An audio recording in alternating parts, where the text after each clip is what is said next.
বাবা, আমি ভোকা, ফাঁকা আছি আজ নিয়ে ৭ দিন। চারণটিতে উল্লেখিত মুসাফির ছিল অনাহারী, বয়সের ভারে ন্যায্য, রোগ জীর্ণ। গোস্ত রুটি নিয়ে মসজিদে দিল তালা। মোল্লার এ আচরণে প্রকাশ পেয়েছে স্বার্থপরতা, হৃদয়হীনতা। ভুখারী ফিরিয়া চলে পুরোহিতের হৃদয়হীন আচরণে আশাহত হওয়ার কারণে। ক্ষুধার্ত ভোকাকে মোল্লা পুরোহিত কোনো সাহায্য করে না, নিরাশ হয়েছিল। হায়রে ভোজনালয়, তোমার মিনারে চড়িয়া ভণ্ড কাহে স্বার্থের জয়। এখানে প্রকাশ পেয়েছে পরিতাপ, ক্ষোভ। ভালা হলো দেখি লেঠা ভোকা আছে মর্গ, ভাকারি গিয়ে নমাজ পড়েস বেটা। মোল্লা সাহেবের বক্তব্যে প্রকাশ পেয়েছে অজুহাত, বিরক্তি, হৃদয়হীনতা। কলিং বেল বাজানোর অপরাধে অনাহারী ভিক্ষুককে ধমক দিয়ে দরজা বন্ধ করে জামশেদ চৌধুরী এ আচরণে ফুটে উঠেছে পুরোহিতের আচরণে মোল্লা সাহেবের আচরণ। মানুষ কবিতায় মর্মশ ধরা পড়েছে যে বক্তব্যটি সবার উপরে মানুষ সত্য, তাহার উপরে নাই। মানুষের চেয়ে বড় কিছু নহে কিছু মহীয়ান। মানুষ সৃষ্টির সেরা জীব। মানুষের মর্যাদা সকল কিছুর উপর বিবেচনা করা দরকার। কোনো ধর্মনীতি, কোনো সংস্কার মানুষের জীবনে বড় হতে পারে না, কেননা জগতে যা কিছু রয়েছে সবই মানুষের কল্যাণে নিয়োজিত। উদ্দীপকের মূল বক্তব্যটির বিপরীতে বক্তব্য মানুষ কবিতা কোন চরণে দেখা যায়? ওই মন্দিরের পূজারী, হায় দেবতা তোমার নয়। উদ্দীপকের বক্তব্যটির সমর্থক মানুষ কবিতার যে চরণ লক্ষ্য, সেটা হচ্ছে মানুষের চেয়ে বড় আর কিছু নাই, তবে কিছু মহীয়ান। সব কিছু দেশে সবকালে ঘরে ঘরে তিনি মানুষের জ্ঞাতি, নাহি দেশ কাল গাত্রের ভেদ অভেদ ধর্মজাতি। স্রষ্টার মানুষকে উপেক্ষা অবজ্ঞা করে কেবল স্রষ্টার বন্দনা করলে স্রষ্টা খুশি হন না। মানুষের ধর্ম সাধনায় সাফল্য আসে দিনহীনতা মানুষের সেবার মধ্য দিয়ে, রূপকত্বের মানুষের পরিচর্যার মধ্য দিয়ে, নিরাসন্ন মানুষের ক্ষুধার অন্ন জুগিয়ে মানুষ স্রষ্টার সন্তুষ্টি অর্জন করে। উদ্দীপকের বক্তব্যটির বিপরীত মানসিকতা কোন চরিত্রের? সেটি হচ্ছে মোল্লা সাহেব। উদ্দীপকের মূল বক্তব্যটি ফুটে উঠেছে মানুষ কবিতার যে চরণে, সেটি হচ্ছে মানুষের চেয়ে বড় আর কিছু নাই, নাহি কিছু মহীয়ান। সব দেশে সব কালে ঘরে ঘরে তিনি মানুষের জাতি। সৃষ্টির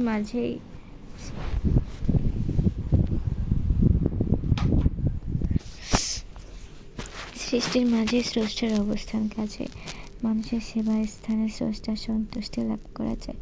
সকল ধর্মে এটাই মৌলিক শিক্ষা। এই সত্যকে যারা অস্বীকার করেন তারা ধৈর্যধরী হতে পারেন, ধার্মিক নন। উদ্দীপকে ফুটে ওঠা দিকটি কোন চরণটি? সেটি সব দেশে সব কালে ঘরে তিনি মানুষের জ্ঞাতি।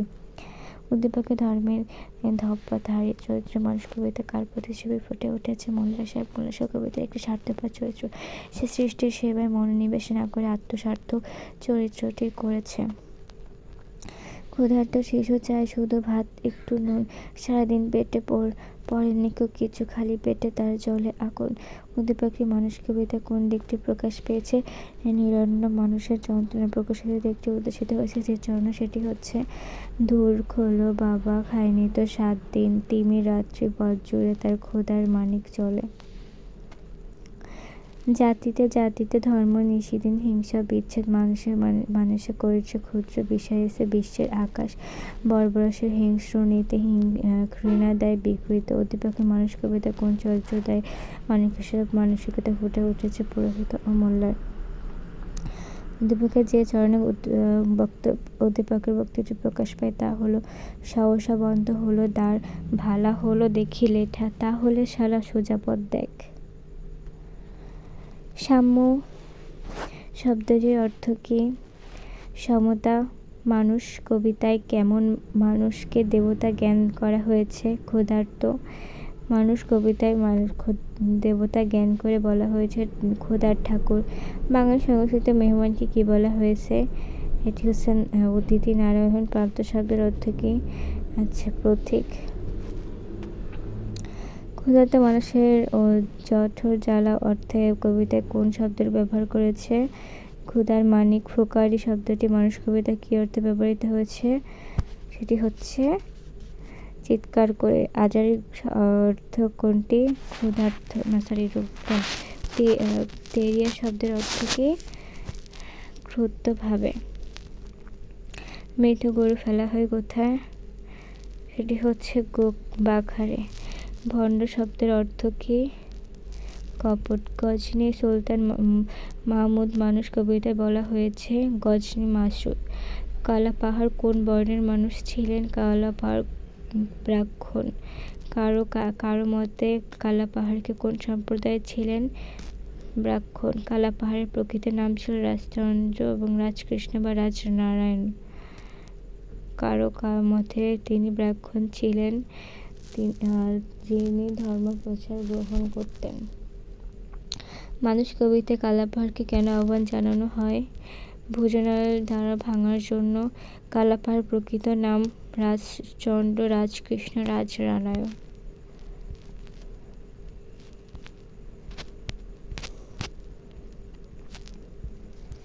মানুষ কবিতাটি রচয়িতা কে? কাজী নজরুল ইসলাম। মানুষ কবিতাটি কোন কাব্যগ্রন্থ থেকে নেওয়া হয়েছে? সাম্যবাদী। পৃথিবীতে বর্ণ ধর্ম গোত্র ভেদ করেছে কেবল, সেটি হচ্ছে মানুষের। বিভিন্ন ধর্মের জন্য রয়েছে পৃথক পৃথক ধর্মগ্রন্থ। ধর্মগ্রন্থ সাধারণ মানুষ শ্রদ্ধা করলে সমাজের কিছু স্বার্থন্বেষী মানুষ গ্রন্থগুলো ব্যবহার করে, সেটি হচ্ছে নিজের স্বার্থে। মানুষ কবিতায় হৃদয়হীন কাজের দৃষ্টান্ত দেখিয়েছে কোন চরিত্রময় মোল্লা পুরোহিত? মানুষের চেয়ে বড় কিছু নয় কে বলেছেন? কবি। ধর্মভীরু সাধারণ মানুষের নিজ ধর্ম রক্ষার্থে যা করে থাকে সেটি হচ্ছে জীবন বাঁচিয়ে রেখে অন্য ধর্মের মানুষের কাছে তর্ক জড়ায়, নিজের ধর্মকে শ্রেষ্ঠ বলে প্রচার করে। ধর্ম মেনে মানুষ সময় যেসব অপরাধ করে সেটি হচ্ছে নিরহনকে আহার দেয় না, অন্য ধর্মের প্রতিহিংসা পরায়ণ হয়, মানুষের অধিকার থেকে বঞ্চিত করে। যেখানে মানুষ ঘৃণিত হয় সেখানে মানুষ যা করা উচিত তা হলো প্রতিবাদ এবং প্রতিরোধ।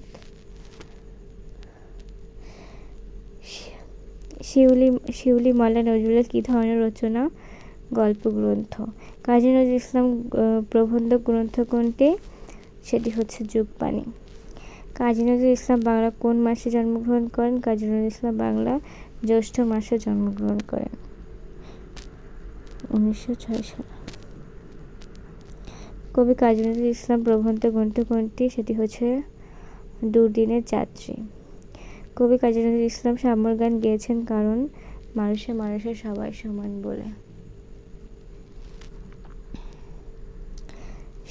শুন হে মানুষ ভাই, সবার উপরে মানুষ সত্য তাহার উপর নাই। উদ্দীপকের বিষয়বস্তুর সাথে তোমার পরিচিত কোন রচনার সাদৃশ্য রয়েছে? মানুষ। সাম্যর গান গাইতে আমার পক্ষে পুরুষ রমণী কোনো ভেদাভেদ নাই। উদ্দীপকে সাম্যর কথা বলা হয়েছে, তার মানুষ কবিতায় সাম্যের পার্থক্য কিসে পরিধিতে? মানুষ কবিতা প্রথম স্তবকে কোনটি প্রযোজ্য? মানবতার জয়গান। মানুষ কবিতায় কবি কার চেয়ে বড় কিছু বলেছেন? মানুষ ধর মানুষ ভোজ শোন বলিরে পাগল মন। এ বাক্য ভাবের সঙ্গে মানুষ কবিতা কোন চরণটি সাদৃশ্যপূর্ণ? মানুষের চেয়ে বড় আর কিছু নাহি, নহে কিছু মহিয়ান। শোন হে ভাই, সবার উপরে মানুষ সত্য তাহার উপর নাই। কবিতা অংশটি মানুষ কবিতায় যে চরণে প্রতিফলিত হয়েছে, মানুষের চেয়ে বড় আর কিছু নহে, নহে কিছু মহিয়ান। মানুষের চেয়ে বড় কিছু নাই, নহে কিছু মহিয়ান। মানুষ কবিতা এ চরণে কি প্রকাশ পেয়েছে? সাম্যবাদ। মানুষ কবিতায় কবি কার জয়গান গেয়েছেন? সাম্যর। মানুষ কবিতায় কবি কিসের জয়গান গেয়েছেন? সাম্য। নাই দেশ কাল পাত্রের অভেদ ধর্ম জাতি। মানুষ কবিতায় অংশটি দ্বারা কি প্রকাশ পেয়েছে? অসাম্প্রদায়িক। নাই দেশ নাই কাল ভেদ অভেদ ধর্মজাতি এ বাক্যে কি প্রকাশ পেয়েছে? জাত ধর্মের ভেদাভেদহীনতা। সব দেশে সব কালে ঘরবাড়ি তিনি মানুষের জ্ঞাতি। চরণটিতে কাকে বোঝানো হয়েছে? সৃষ্টিকর্তাকে বোঝানো হয়েছে। মানুষ কবিতা যখন ভিখারি মন্দিরে গিয়েছিল তখন পূজারী কি করছিল? তখন পূজা করছিল। খোদার ঠাকুর দাঁড়ায় দুয়ারে পূজার সময়। উক্তিটি কার? মুসাফিরের। মানুষ কবিতাটি পূজারীর রাজা হতে চাওয়ার মধ্য দিয়ে প্রকাশ পেয়েছে আকাঙ্ক্ষা। কি দেখে পূজারী ভজনালয় খুলল? স্বপন দেখে পেটটি ভরে পায় না খেতে বুকের কখান হাড় সাক্ষী দিচ্ছে অনাহারে কদিন গেছে তার। পক্ষ দুটি মানুষ কবিতা কার প্রতিচ্ছবি দেখা যায় ভুকারে। নিচের কোন বানানটি শুদ্ধ? সেটি হচ্ছে ক্ষীণ।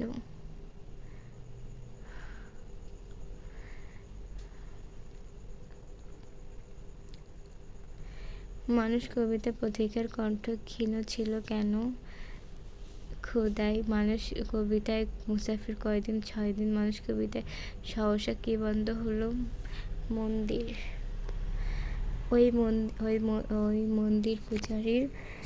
হাই দেবতা, তোমার নেবাগ্যটি কেন করা হয়েছে? ভিখারি কাঙ্ক্ষিত জিনিস পায়নি বলে। হাই রে ভজনালয়, তোমাকে মিনারে চণ্ড গায়ে স্বার্থের জয়। এখানে ভণ্ড কাকে বোঝানো হয়েছে? ধর্মের পরে স্বার্থ নিষেধের। মানুষ কবিতায় কে হেসে কুটি কুটি হয়েছে? মোল্লা। মানুষ কবিতায় আজারের চিন গায়ে কে এসেছিল? মুসাফির। আজারের চিন শব্দটির অর্থ কি? সারা শরীর রোগাক্রান্ত। লেঠা সমর্থক শব্দ কি? ফালা হলো দেখি লেঠা। এক কথায় মোল্লা সাহেবের চরিত্র কোন দিকটা প্রকাশ পায়? বিরক্তি। মানুষ কবিতা কাজী নজরুল ইসলাম কোন চরণে ভণ্ড ধার্মিকের মুখোশ উন্মোচন করেন? ভুকা আছে গো খাবারে গিয়ে নামাজ পড়িস বেটা। মোল্লা সাহেব তাহলে শালা সোজা পথ দেখ। এখানে সোজা পথ বলতে কি বোঝানো হয়েছে? অন্য পথ। তাহলে শালা সোজা পথ দেখ এক কথায় প্রকাশ পেয়েছে নিষ্ঠুরতা। নিচের কোন পদ্যটিতে মানুষের প্রতি ঘৃণা প্রকাশ পেয়েছে? তাহলে শালা সোজা পথ দেখ। মোল্লা সাহেব মসজিদে তালা দিয়েছিল কেন? তিনি স্বার্থপর বলে। ভুকারির বয়স কত? 80। মানুষ কবিতায় ভুকারি শব্দটি কতবার ব্যবহৃত হয়েছে? 4 বার। 80টা বছর কেটে গেল আমি ডাকিনি তোমায় প্রভু, তোমার ক্ষুধার অন্নতা আমি বন্ধ করিনি প্রভু। কবিতার যে চরিত্র প্রকাশ পেয়েছে ফরিয়াদ। পুরোহিত মন্দিরের দরজা বন্ধ করেছিল কেন? কাঙ্ক্ষিত ধনী ব্যক্তি না দেখায়।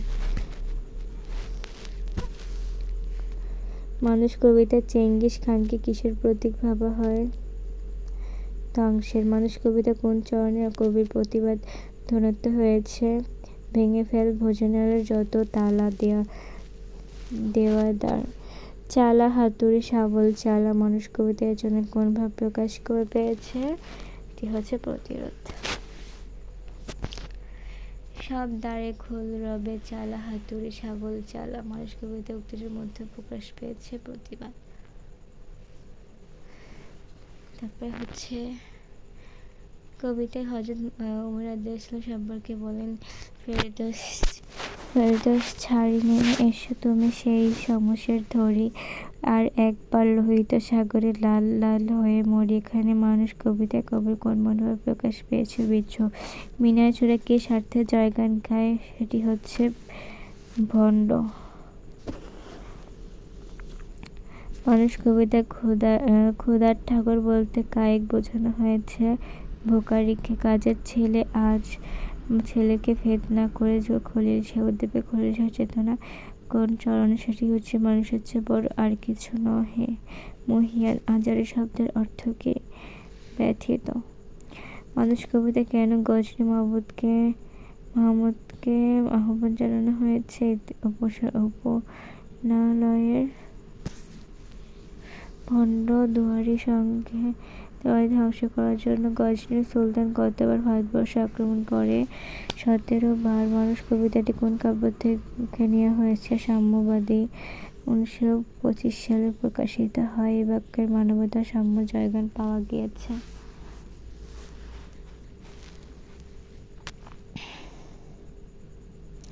মানুষ কবিতায় মোল্লা পুরোহিতের আচরণে কি ফুটে উঠেছে? স্বার্থপরতা। পথিককে খাবার না দেয়া মোল্লা সাহেবের কোন দিকটা উন্মোচিত হয়েছে? ধর্মীয় ভণ্ডার মানুষ কিসের জীবন বাজি রাখে? ধর্মের পুরোহিতের আচরণে কি ফুটে উঠেছে? স্বার্থপরতা সবার উপর মানুষ বলে কথা বলে। মন্দির সকল ধর্ম মানুষ কবিতা শিক্ষানোর দিক কোনটি? সকল মানুষের সমমর্যাদা বলিবেন। ক্ষুধা ক্ষুধিত বান্দা গিয়েছিল তবু দ্বারে মোর কাছে, তবু তুমি ফিরে পেতে তাহা খাওয়াতে পারে। উদ্দীপকের উদ্যোগটির সাথে মানুষ কবিতার ভাবগত সাদৃশ্য রয়েছে। যে বঙ্গবন্ধু সেটি হচ্ছে মানুষের চেয়ে বড় আর কিছু নহে, নাহি কিছু মহিয়ান, নাই দেশ কাল বাচ্চার ভেদ অভেদ ধর্মজাতি কালো আর ধল বাহিরে, কেবল মানুষের চেয়ে বড় আর কিছু নহে, কিছু মহিয়ান, নাই দেশ কাল বাচ্চার ভেদ অভেদ ধর্মজাতি। মানুষ কবিতার মর্মার্থ ধরা পড়েছে এসব কোন বাক্যে? সবার উপরে মানুষ হতে তাহার উপরে না, মানুষের চেয়ে বড় আর কিছু নহে, কিছু মহিয়ান। মানুষ কবিতায় কবি মানুষের মাঝে যে বিষয় ঊর্ধ্বে অভেদের কথা বলে হয়েছে সেটি হচ্ছে দেশ কাল ধর্মজাতি বাচ্চভেদ। মানুষ কবিতায় বুকারি অনুভূতিতে ধরা হয়েছে হতাশা ক্ষোভ। মোল্লা পুরুত লাগিয়েছে তার সকল দুয়ারে চাবি, বকুটির দ্বারা বোঝানো হয়েছে মুলাসের পুত্রতা। সে আছে মসজিদ মন্দির নিয়ন্ত্রণ নিয়েছে, বেনামির্জাকে বঞ্চিত করেছে, মানুষের অধিকারকে রক্ষা করেছে। ভেঙে ফেলায় বোঝানো যততালা ভঙ্গটি দ্বারা কি বোঝানো হয়েছে? ধর্ম ব্যবসায়ীদের দুরন্ত বন্ধ উপাসনার সকল শ্রেণীর মানুষ সম অধিকার প্রতিষ্ঠা। সব লোক কয় লালন কি জাত সংসারে, লালন কয় জাতের কি রূপ দেখলাম না যারে। বাক্যের ভাববস্তুর সাথে সাদৃশ্যপূর্ণ ছিল কোনটি? মানুষের চেয়ে বড় আর কিছু নহে মহিষিয়ান। উক্ত চরণে প্রকাশ পেয়েছে মানবপ্রেম, সাম্যবাদ, মানুষের শ্রেষ্ঠত্ব। এই যে মায়ের অনাদরে কৃষ্ট শিশু বলে পরনে নেই ছেঁড়া কানি, সারা গায়ে ধুলি, সারা দিনে অনাহারে শুষ্ক বদনখানি, খিদে জ্বালায় ক্ষুণ্ণ। উদ্দীপকে মানুষ প্রতি কোন দিকটি প্রকাশিত হয়েছে? হিরণ্য মানুষের যন্ত্রণা। প্রকাশিত দিকটি উদ্ভাসিত যে চরণে সেটি হচ্ছে দ্বার খোলো বাবা, খাইনি তো 7 দিন, তিমির রাত্রি পথ জুড়ে তার ক্ষুধার মানিক জ্বলে। কালিম চৌধুরী একজন সশ্রান্ত লোক, তার কথা গ্রামে সকলে মেনে চলে। সে গরিব লোকদের তেমন পছন্দ করে না, গরিব মানুষ তার কাছে এলে তাড়িয়ে দেয়। উদ্দীপকের সঙ্গে মিল কোন চরিত্রে? মুসাফির ও মোল্লা। উদ্দীপকের চরিত্রের যে বৈশিষ্ট্য সেটি হচ্ছে মনুষ্যত্বহীন নিষ্ঠুরতা। মিজান সাহেব মিষ্টির পকেট নিয়ে রিকশায় বাড়ি ফেরার পথে যানজটে আটকে গেলে একটি ক্ষুধার্ত পথশিশুর কাছে টাকা চায়, তিনি তাকে দূর করে তাড়িয়ে দেন। উদ্দীপকের মিজান সাহেব আচরণের সাথে মানুষ কবিতার সাদৃশ্যপূর্ণ উক্তি হলো মর্গ গো বাখারে গিয়ে। মানুষ কবিতা কবির মতে মিজান সাহেবের মতে মানুষেরা স্বার্থপর এবং আত্মকেন্দ্রিক।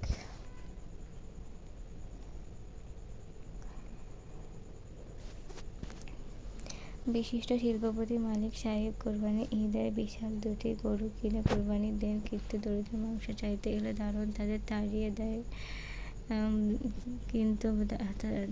দেয়। বিরাট গেটের বাহিরে তারা বিষণ্ণ দৃষ্টিতে তাকিয়ে থাকে। হঠাৎ সেদিকে নজর পড়ে মালিক সাহেবের। তিনি দ্রুত দারোয়ানকে নির্দেশ দেন তাদের ভেতরে ঢোকাতে এবং নিজ হাতে তাদের মাংস বিতরণ করা। উদ্দীপকের দারুণ আচরণ কবিতাটি কোন চরণের সাথে সাদৃশ্যপূর্ণ? গোস্ত রুটি নিয়ে মসজিদে ঢিল তালা।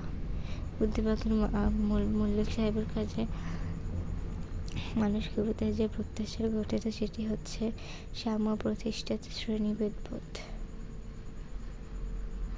আজ ক্ষুধাতুর শিশু চায় না সরেজ, চায় ভাত 2টি নুন বেলা বয়ে যায়, নায়কটি কাছাপ বাছাপ কচি পেটে তার চলে। উদ্দীপকটি মানুষ কবিতা কোন প্রকাশ পেয়েছে? হচ্ছে নিরন্ন মানুষের যন্ত্রণা। উদ্দীপকের মানুষ কবিতা থেকে বোঝা যায় মানুষের পেটের ক্ষুধা আগে নিবৃত্তি করা উচিত, পেটের ক্ষুধা নিবৃত্তি না হলে কোনো কাজই সফল হবে না। মানুষ হলো সর্বশ্রেষ্ঠ, মানুষের কোনো জাতিভেদ নেই, সকলে আত্মীয়, মানুষকে দেবক্ষণে ভালোবাসা উচিত। উদ্দীপকে ভাবজাতের সঙ্গে কোন কবিতা?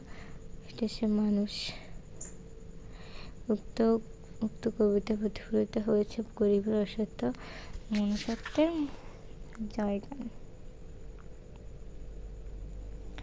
রফিক সাহেব একজন ধর্মপরায়ণ ব্যক্তি। শীতের রাতে কয়েকজন শ্রমজীবী মানুষকে উন্মুক্ত জায়গায় শুয়ে থাকতে দেখে তিনি নিজের বাসায় আশ্রয় দিলেন। রফিক সাহেবের মধ্যে মানুষকে অতিমূল্য প্রচারে কী করেন? পথিককে খাবার দিতেন। রফিক প্রকাশ পেয়েছে স্রষ্টার নির্দেশনা, মানবপ্রাণ ধর্ম প্রকৃতির আদেশ দ্বারা।